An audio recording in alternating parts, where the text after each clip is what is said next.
Hello everybody and welcome to Adobe Live. We'd like to begin by acknowledging the traditional owners of the land in which we are creating and streaming today and pay respects to elders past, present and emerging.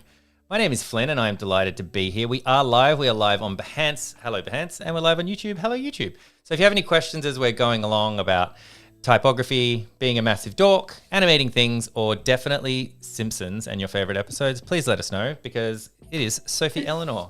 Self-professed type dork, so I'm allowed to say that. How you doing? I'm good. How are you, Flynn? I'm good, thank you. I love that that's just your title, like now. Yeah. Because I remember that you used to say that, like, kind of, I'm just a big type dork, but now that's all it is. Like, you just like. Yeah, I've gone title. professional now. Yep. Amazing. Professional type dog. Yeah, you're up here now. That's incredible. Well, welcome to Adobe Live. I love our title for today. I was very excited to be hosting Animate, Ooey-Gooey, hand-drawn lettering. Like, how could I not be here for this? It's great.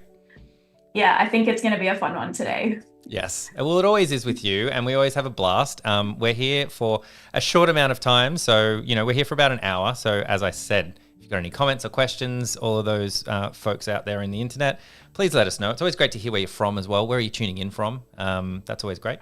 We'll be jumping around a few different apps today, but I'm going to let Sophie kind of take it from here, maybe give us a little bit of an elevator pitch, other than maybe expand on Type Dork for us. I don't know. Do we need to? I feel like that really says it all. That's the end of the stream. Thanks for joining, everyone. Yeah.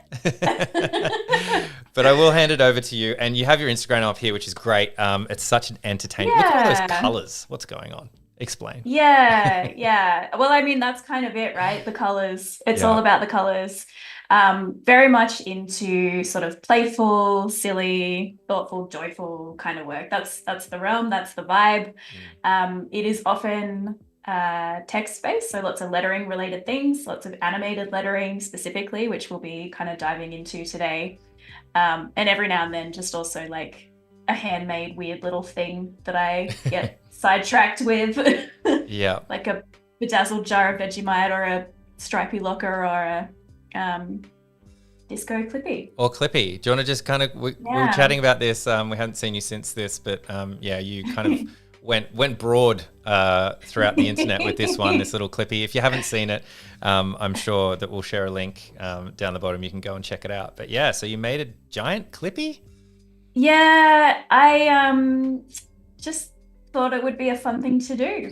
I don't know. Awesome. It came to me and it literally was just sitting here like, what if I made a disco clippy? Like I wish I could give you more insight into the thought process leading up to that. But I was just like, I think I'm gonna do that. And then my dad, who's always my kind of creative collaborator and engineer sidekick kind of guy, was like, okay, let's go to the hardware store. We'll figure out what we need. That's amazing. I love it so much. It was really funny. We actually ran into one of my old high school teachers while we were at the hardware store, and he's like, oh, what are you guys up to? And trying to explain we're embarking on a journey to make a disco paperclip. It was like very strange conversation to have without the context of having already made it. But yeah. Oh, that's awesome. And what a fun thing to like do with your dad. Like, that's so cool. Yeah. That's amazing. But today, as you sort of mentioned before, we're going to be doing some Ooey-Gooey text animation, technical term, basically kind of recreating this sort of effect. I really love this style of thing because it's really textural and it's really it's Ooey-Gooey, like it's quite satisfying to watch on a loop, I find. And there's a few different techniques in it. I find I'm often trying to, like, I'm always bouncing around between like Photoshop and After Effects and Illustrator, just trying to find like where I need to do which little bits. And this one's kind of a combination of all three. So yeah, that's kind of what we're aiming for. This sort of drippy, mucusy, sort of gross, slimy. Yeah, I don't know how else to... Yeah, it's quite an interesting thing to animate, like trying to get the like thickness of it, right? Like it's not rainwater. Yeah. It's got a... Yeah, there's some viscosity to it. That's a good word. It's a little mucusy. It's gross, but I like it. I love it. Well, awesome. Okay, well, let's jump in. Yeah, where did you end up like with this? Let's Is it do it. Illustrator, Photoshop, or After Effects? What would you think? All three, all of the above. Yes, of course. All of the above, yes. Cool. So as with most sort of digital projects, this one starts in Illustrator. We won't spend too long in here, but I just wanted to sort of show you how I've set the file up. So I've just kind of broken each of these into separate pieces because we're going to animate them individually when we take them into After Effects. And so I've just separated them out onto different layers. So when we get into After Effects, it'll be a bit easier. And I've also got this layer here. If I switch off these other ones, this is kind of the amount of animation we're going to be doing in After Effects. So essentially all I want is for the outside, for the E and the W to kind of split in half and move to the edges. Cool. So we're starting with what's in blue and we're going to hopefully end with what's in red. Right. So you got the start and the end frame and yeah, need to figure out how we're it just gets going to, there. yeah, exactly. So we will jump over into After Effects and yeah, just got my file set up here. So the first thing, or before we do anything actually, is I just want to show you my composition settings Cool. because this is kind of important for when we take it across into Photoshop. Normally I would be animating with a higher frame rate. If I was just doing it in After Effects, I'd probably do 24 or 30-ish in that realm. Right. But because we're going to be taking this into Photoshop shortly to do some hand-drawn work on top of this, I kind of want to keep it in that sort of stop motion realm or that cell frame animation. And 12 is much better for that. It's a bit faster, but it also has that kind of crunchier handmade feel. Right. Okay, cool. Yeah. So yeah, we're at 12 frames. We don't need a very long timeline here. I think I've got it at 4 seconds, which is probably more than we actually need, but that's okay. We can. Is it better to start with more than you need rather than less? Yeah. Yeah. I mean, it's easy enough to extend it, but you know, I've probably given myself about a second margin. Yeah. Which is plenty to work with. So yeah, the first thing we're going to do here is just really simple position keyframing. So again, just taking those like components of the letters that we've broken into different layers and moving them to the sides. So to get to that, we twirl down and we want this position keyframe.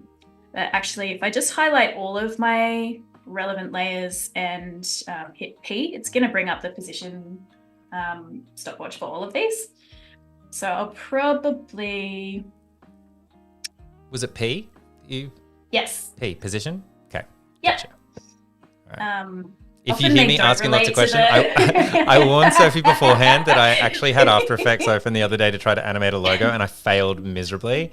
And so I was saying, I'm going to be asking lots of questions. I'm like, hey, I'm going to be following this to do some basic animations after the show. So yeah. P, you said. I'm making notes. Ah, yes, very good. With all of those layers highlighted, if I just click one stopwatch, it drops a keyframe on all of them. So that's nice and handy. But I'm just going to scrub forward, I don't know, maybe like 10 frames or so is probably a good amount. And this bit I'll do layer by layer. So first of all, I'm just going to grab and holding the shift key so that I'm only moving. Actually, no, before we do that, I'm going to separate the dimensions. If I just move this as is without doing this step, it's going to kind of combine the X and Y axes. And I'm really only moving in the X direction. So if I separate those, I can be a bit more tailored with the easing on that keyframe. Okay. If that makes sense. Yep. Which I will just quickly do for each of these.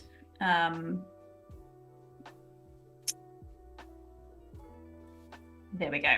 Okay, we actually don't need the Y keyframe because we're not going to be moving in that direction. So I'll just delete those. Okay, now we're good to go. So I'm going to grab this E1 layer and just move it across here. And I'm just going to do the same with all of these layers, just kind of matching to my template. And that's just to guide the red stuff?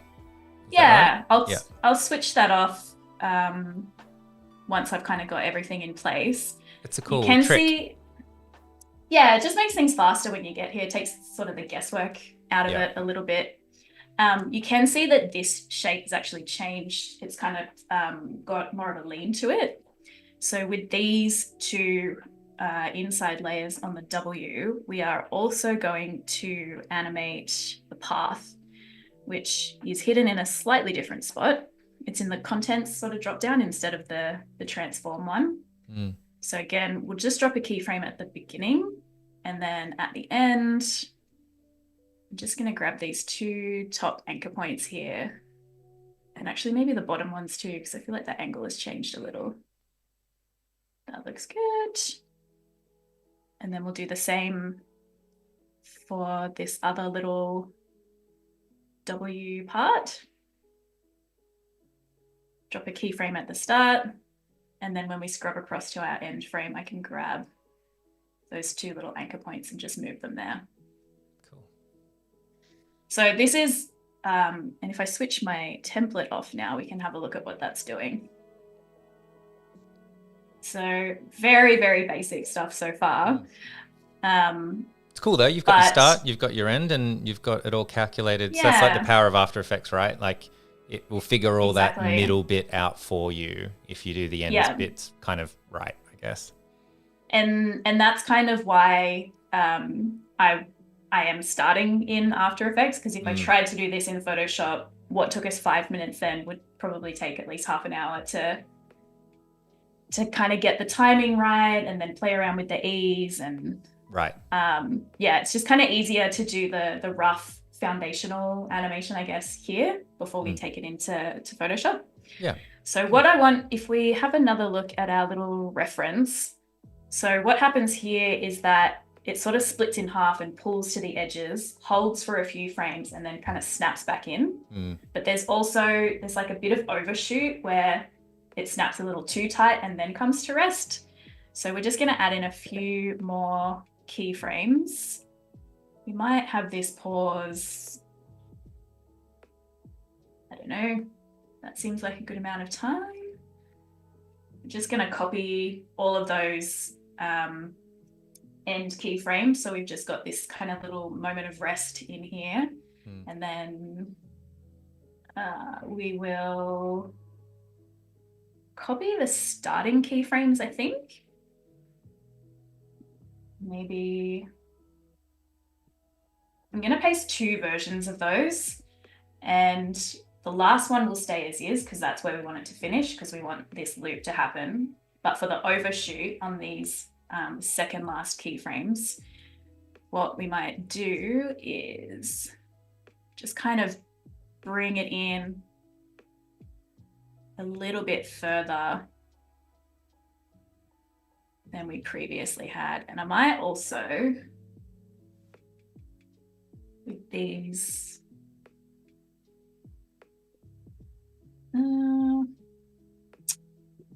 maybe we'll add some path animation just to the outside arms of the W so that they kind of come in a little bit. So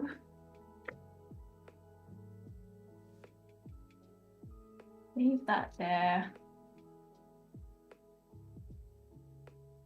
Just so it has that kind of,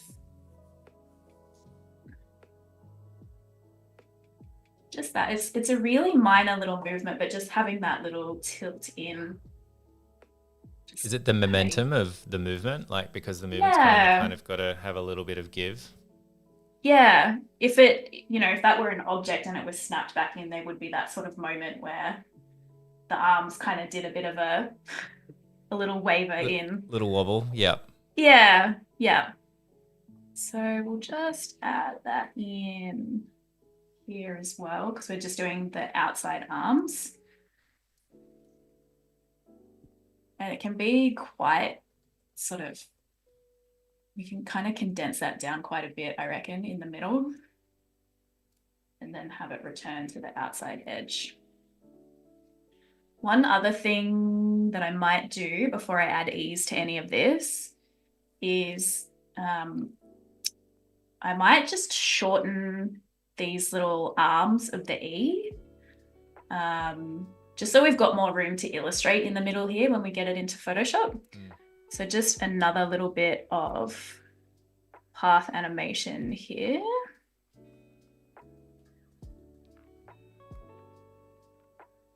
Again, it's like fairly minor adjustments, but it's the sort of thing that, you know, just gives it a bit of extra polish. Yeah. So just grabbing all those outer anchor points and bringing them in a little, and that can kind of happen while that overarching motion is happening, so you almost don't even notice that. Yeah, totally. And we'll do the same for the other side.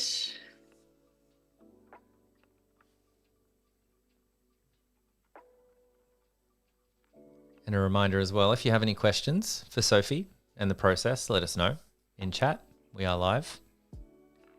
I'm just mesmerized. I'm just sitting here, just like really focusing.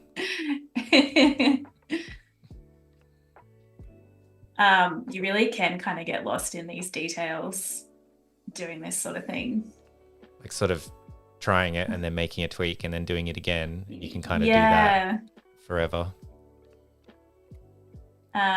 Now that I've kind of shortened them, I just need to sort of return those keyframes back to normal, back to their starting position so that our loop works again. So again, just kind of copying and pasting. So those are our path animations there. That's also kind of the nice thing with this process is the copying and pasting of keyframes. It's so much faster. So if we take a little zoom out, I think that's the sort of overarching motion that we need. And then it'll sort of, that little snap back. It's very stiff at the moment though, because we haven't added any ease to these keyframes. So we'll just do that now. It is going to look a bit janky because we've got it set to 12 frames per second. So we're not going to get that really smooth motion that a higher frame rate would offer, but we are still getting that sort of slowing and speeding up happening. Okay, cool. Yep. And then one last little thing, actually, maybe we will, let's grab these center keyframes. You don't need the path ones. I'm just going to grab all of the position keyframes and go into our little graph editor. And I think we might just kind of exaggerate so that it's a really slow finish just on that particular keyframe. Let's see how that looks. That graph editor looked a little bit different than it normally does to me. Yeah, it does. It does shapeshift a little bit depending on what property you've got highlighted. Right. And yeah, depending on if you've got like the speed graph or the value graph. But I think we've got our sort of central motion. The one last thing I'm going to do is just, again, if we have another look at our little reference animation, you can see if you watch closely that the O kind of kicks off the motion before the K. Oh yeah. So it just sort of staggers the overarching animation a little bit. So we'll just mimic a similar thing by grabbing all of those keyframes for the W and maybe just 2 frames might be enough when we're in a 12 frames per second frame rate. Oh yeah. Yep. It's not a Cool. huge amount, but I think just enough to kind of lead your eye through it. So you watch the E first and then the W kind of follows along. Yeah. I think you said many years ago, like with animation, like it's quite good to not have everything at one time. Like often when you're beginning, you think that everything Yeah. should be either to the beat or have this kind of uniform, everything happens at the same time. But more Yeah. often than not, it's quite nice to have things kind of take turns. Yeah. Yeah. They can share the spotlight a little bit that way. Um, cool. So I think that's probably as much as we need in After Effects, because what we're going to do now is bring this into Photoshop and kind of hand draw all those ooey-gooey in between bits. Yeah, cool. And there's a couple of ways we can do this, but I am going to export these as a PNG sequence, I think. Okay. Um, So PNG over JPEG, why is that? because I want the transparent background. Right. Okay, cool. Actually, which Will be orange. will be orange because I haven't turned it off. So let's just pause that for a sec and go back here. And It's a cool orange though. I'll give you that. it is a cool orange. And I love a blue orange combo. Yeah, it's nice. Like a cobalt and a fizzy orange, just like there's a really nice tension between those colors, I reckon. So let's just delete that one. We'll go back here. All right. Ew. All right. So in our little output module menu here, the format that we want is just PNG sequence. And in order to get that transparent background, I just need to switch it from RGB to RGB and alpha. So it's going to pick up the transparency layer there. If you there was an option there in the middle that was just alpha, was it? What would that just pick up nothing? Would it just be? No, it might drop the color. Maybe it might do like a black and white, Right. perhaps. Yeah, yeah. I haven't actually tried it, but that would be my guess. So if we go and have a look at what that exported, so because we didn't actually set our animation, there's nothing happening until that point. So I might just give myself, maybe let's just call that ew start. Oh no. No, you know what? I'm just going to put a green little dot on there because it's going to take it out of order otherwise. And then we'll probably have a few frames at the end that don't change much because we had a bit of that margin on the end. Right. I probably should have just cropped my timeline a bit tighter, but anyway. So it looks like that is the end frame there. So I'm just going to mark that. We want to bring all those in-between frames into Photoshop. Yeah. Now that we have... You just don't need more frames if they're so similar. You just don't need Yeah, them. it's just gonna take up space. Yeah. Which we don't need to do.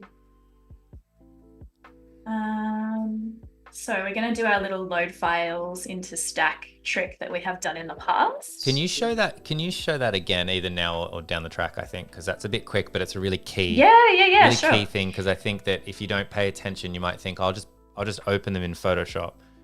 This is a much better way to do it. So it's scripts. Yeah. Don't be afraid of the word scripts. It's not an actual script that you have to do. It's Exactly. going to do it itself. Yeah. So it'll open up this little window here, and then we just go fishing for our files. Oh my gosh, we are deep in it here. Okay, so we've got I'm just going to grab that little chunk between my two highlighted files and bring those in and click OK. And it's just going to take a little moment to sort of process all of that and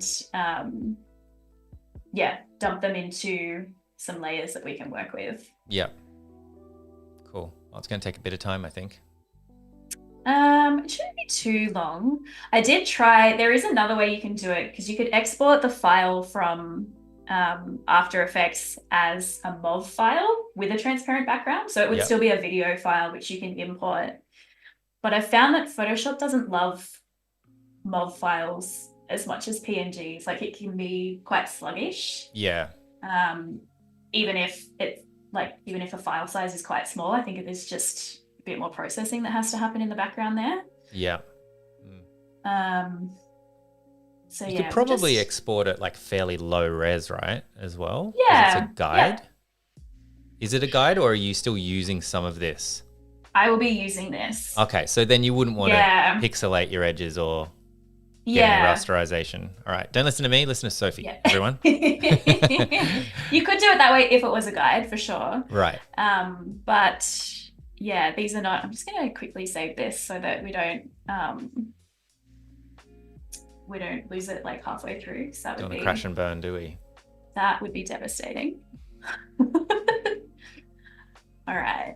Ew. Animation. Beautiful. Nice. Okay.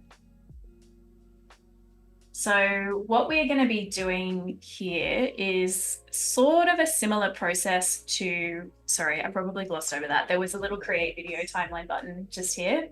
And that's taken all of those layers and turned them into tracks within a video timeline, which is sort of like a bit of a secret part of Photoshop that I love to use all the time, specifically for animations. Let's go and have a look at what our timeline frame rate is set to, because usually it defaults to 30. And we do not want to be drawing 30 frames per second. That is too much. It's a hard strain on the animator's wrists. Yeah.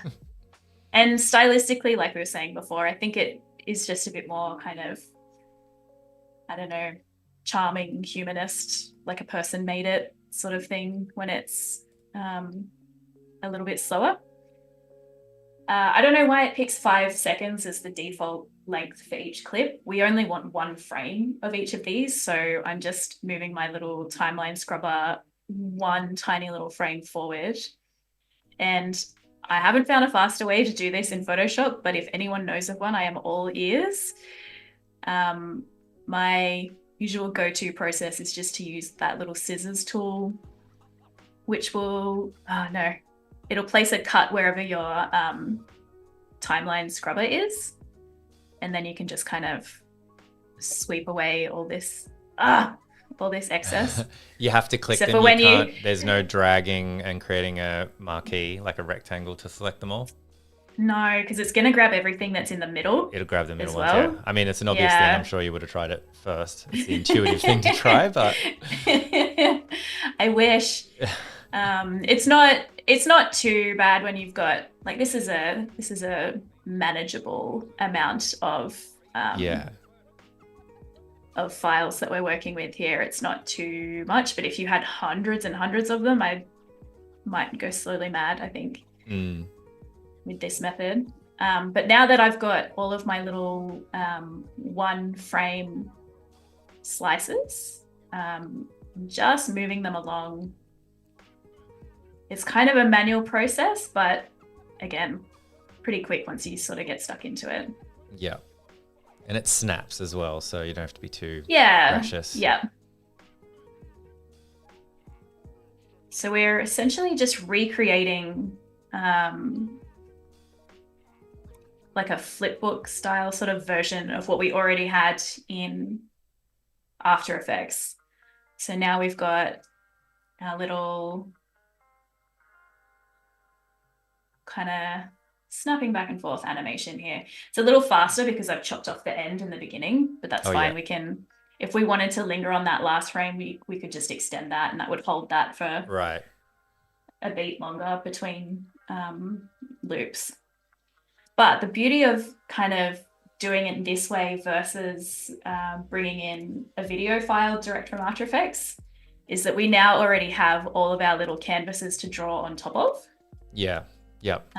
Whereas we would have had to have done that.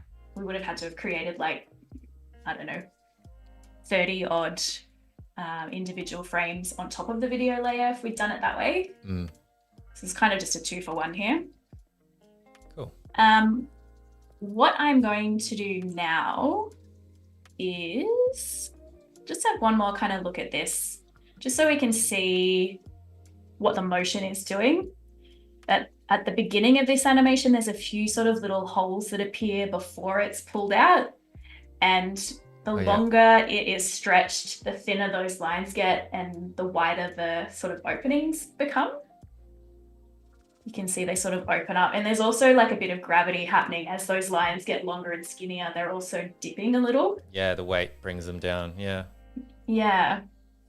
So that's kind of what we're aiming for. And I think probably the easiest way to do this is to start in the middle and work backwards. Oh, okay. Unexpected. Twist. Yeah. Plot twist. Surprise. Keeping me on my toes. You're making sure that I'm paying attention. You're like, okay. There'll be a pop quiz at the end of this. Yeah. So if we just sort of scrub along, this is kind of, I think this frame here, maybe we just kind of rename that one and just say final stretch or something like that, just so that we know that's where we're going to have our kind of maximum ooey-gooeyness. Right. And now we can get to the fun part of just playing around with brushes and things. I'm not going to use anything textured for this because my starting artwork is very flat with very crisp lines. So I'm just going to use your standard sort of hard round brush for this one. Wherever your scrubber is, that's the layer that comes after it is what's selected. So that's the one you're sort of going to be drawing on there. Mm-hmm. And I think should we just do some drawing? Cool. Very good. And you're using a stylus or something for this? Could you do it with a mouse or a trackpad, do you think? Or do you think you need the kind of pressure sensitivity? I think for this one, not so much because we're not doing texture. So you could, if you had the skills to do it with a mouse or a trackpad, you definitely could. Yeah. I just find it a bit easier. I don't know, just feels a bit more natural and a bit easier to kind of draw on a surface. Yeah. Cool. So let's just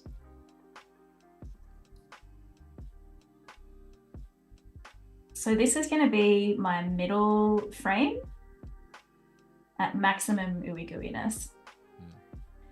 So I think I'm just going to add, like I'm really just joining the dots here is this process. And you can be a little bit, like it is quite forgiving. You can,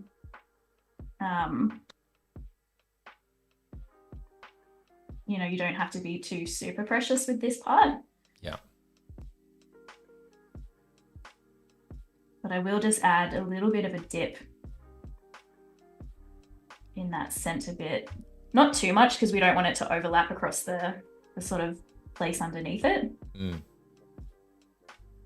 But just enough to kind of give that sense of gravity happening. Yeah. Maybe let's do another ooey-gooey line across here. Maybe. Sometimes I like to think about people stumbling along the stream like halfway through, and if they just kind of looked at it for a second or two and then kind of left without context, like I don't know what they were doing. This would be a great place to be the spot, yeah. to join in for that.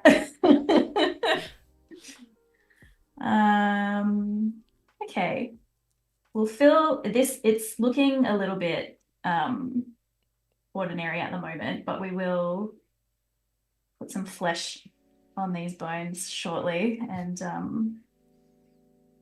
kind of fill it out, make it look a little bit.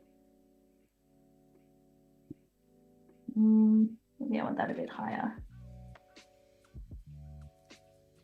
Yes, you're kind of adding in where the gravity would kind of happen, and it would be fairly uniform at first, but then it's probably the holes and the drips and everything that'll add the kind of, I don't know, the non-uniformity, like the randomness of what would happen if you pulled something goopy apart.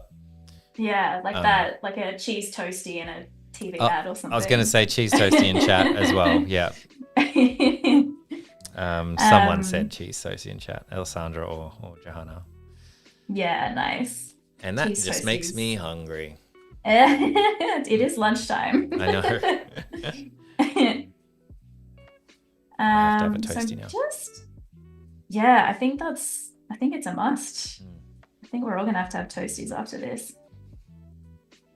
Um, I don't need to do too much of this drippy ooey gooiness, but just I think enough to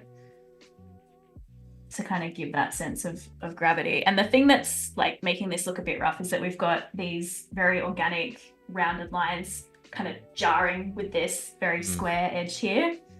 But we can just round that out, and that's going to totally change the way that this feels.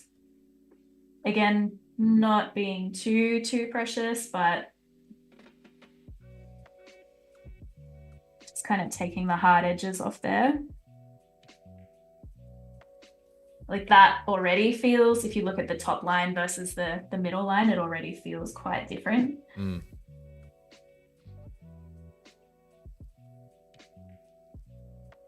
Maybe just rounding those areas where the drips are coming to, because if it was, you know, snot or mucus or something disgusting like that, there would be a bit of pull. It wouldn't just be a hard edge. Yeah.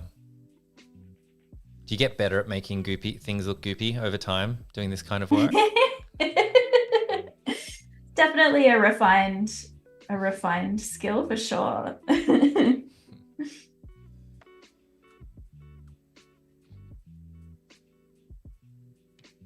Been working really hard on my goopiness, so I appreciate that. That's great.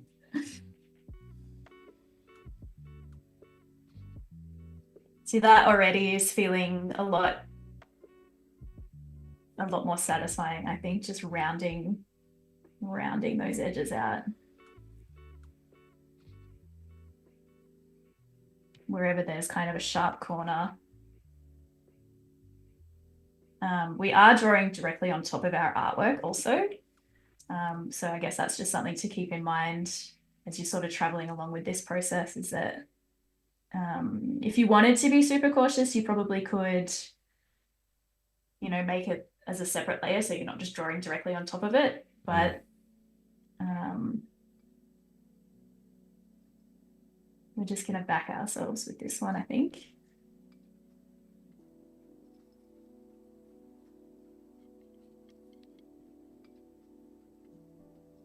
And if there's any sort of joins where, you know, you can kind of see, if I zoom right in, there's maybe like a few sort of tiny little jaggy bits that we didn't quite catch before, but you can just soften those, or even just come back with the eraser tool and clean them up. Yeah. Yeah, it can be as precious which, or like not non-precious as you probably want to be, right? Like it's... Yeah. And then speaking of the eraser tool, we're just going to add in, I think, a few, or subtract rather, I guess is what we're actually doing. Just some little kind of blobby spots to just give it a little bit more texture. I feel like that's looking pretty ooey-gooey.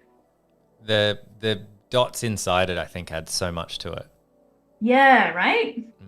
It's not much, but it does just kind of just, yeah, gives it that extra texture. So I feel like that's a pretty good central point to aim towards. So now we've kind of got our final position, I guess, locked in. We can work backwards. So to do that, I'll go and turn on onion skin, and I'll just check the settings of that too.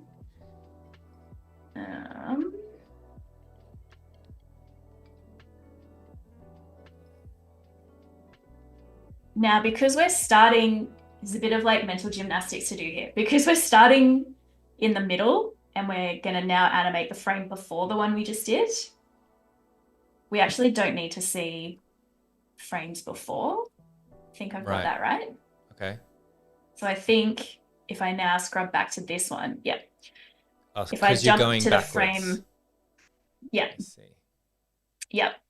So because we've done that, because we're working in that way, I can just have only the frame that comes after visible. And then this is the quite nice part of the process, is we're just sort of tracing over what we've done here as we go back. So I'm going to use, I'll use this as a guide, but what I might do is, got to have the correct layer selected, always helps.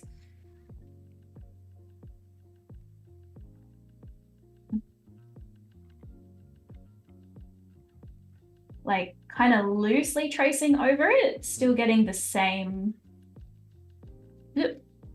same-ish kind of shape. But like, for example, maybe with this line at the bottom here, it becomes a little bit less rounded. Right. There's a little bit less gravity on that particular line. And while I am at it, what I might do is close that shape just a fraction more than where it was before. Yeah. So if we kind of zoom in on that bit, you can see the lighter shade is the frame that comes after it. And this one's just going to close up a tiny bit. So we're not moving in huge amounts, but once we kind of get a few of these layers drawn, that level of movement will be really noticeable. It can be quite a time-consuming sort of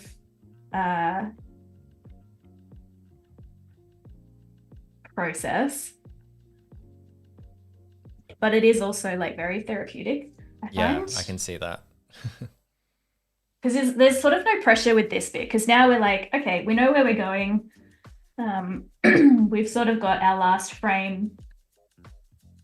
Our last frame is drawn in, and we're really just in betweening here.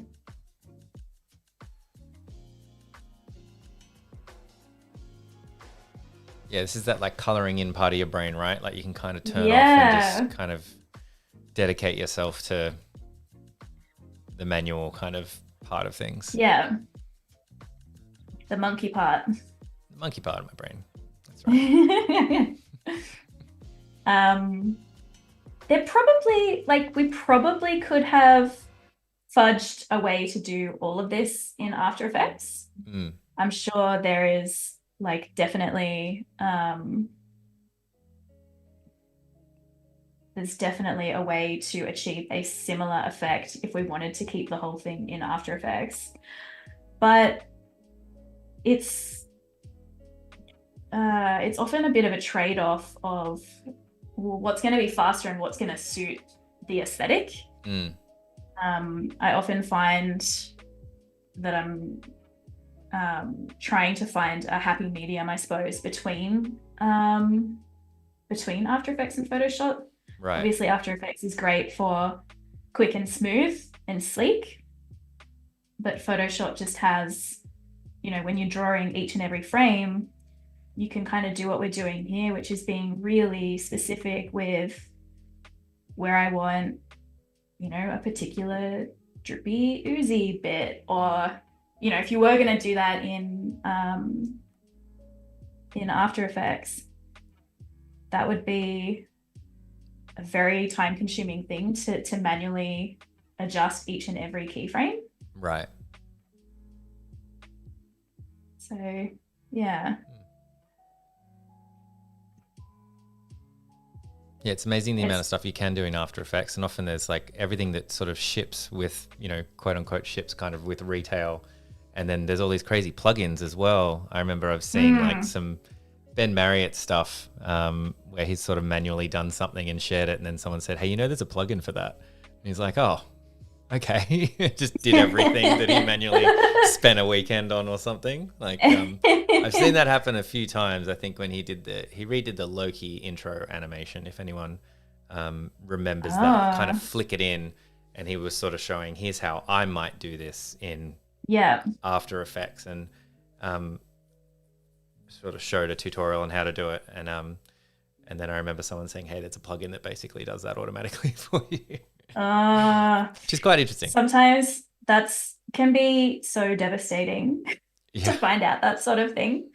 But also, I mean, did it do exactly the same thing, or did his thing still look cooler because he had spent that time on it? Yeah. I don't know, but I mean, there's still, regardless, there's something really nice about figuring things out and learning the software and trying to, sometimes we say hacking it a little bit. Like it's a little bit, we were talking about it before the show. I was trying to do a very simple animation. I thought, I can do this in Adobe Express, and then I just couldn't quite get it to work the way I wanted to, and I'm sure I could.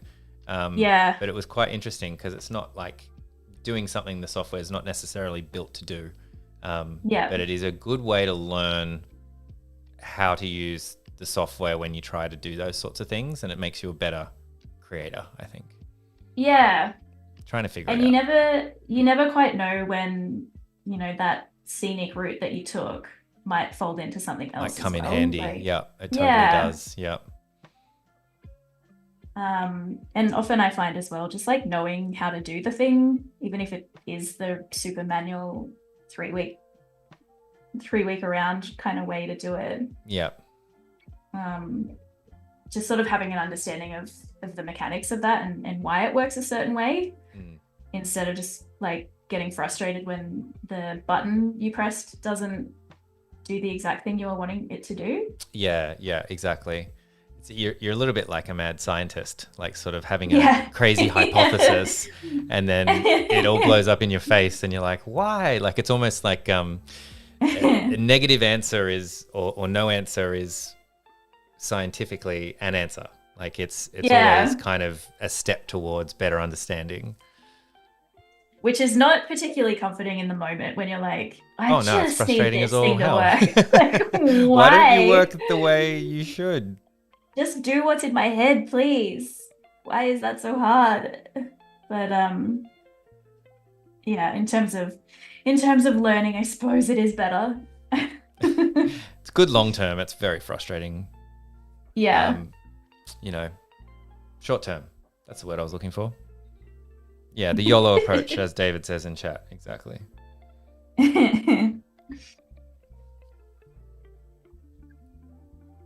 Just jump in.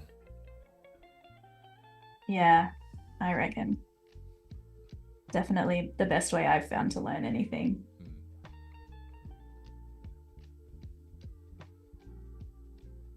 So you can kind of see, it is a bit of a slow process doing this, but I think you can kind of get a sense of the gist of it. Yeah. That, starting with that that final animation, and then just kind of I'll be back in 1 second. You keep going. Just someone at my door. I got this. Me. No worries. I got this. We don't need you, Flynn. We've got this stream on our own. That is my biggest fear, having a delivery person arrive smack bang in the middle of a stream. I am glad it's not me.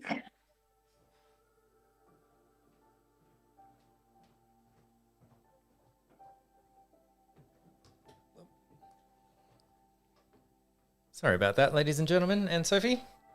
He's back. Did you get a prize?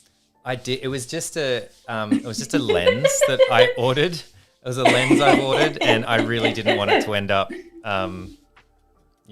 at some storage facility where I had to go pick it up, because I wouldn't be able to do that for a long time. So I had to sign for it. So you know how rare we've been doing this for like 5 years. And I think that's like one of 3 times I've ever had to kind of leave the desk during. I feel I'm shocked really it doesn't honored. happen more often.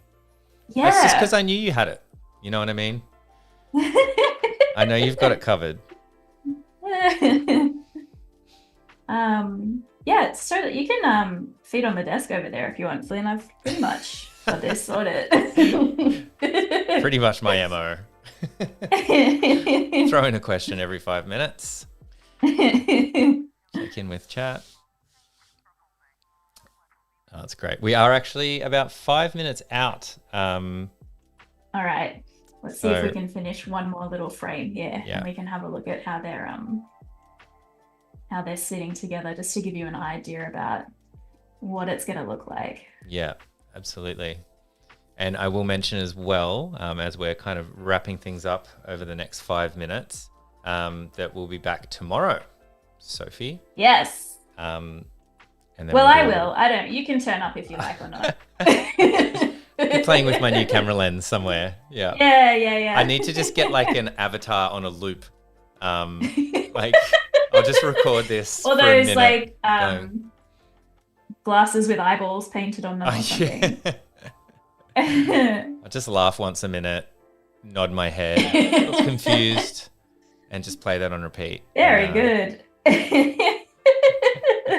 Cardboard cutout, Johanna said. Yeah. Not true, Flynn. You're a valued member of this team. We need you here. Thanks, Bob. The sincerity.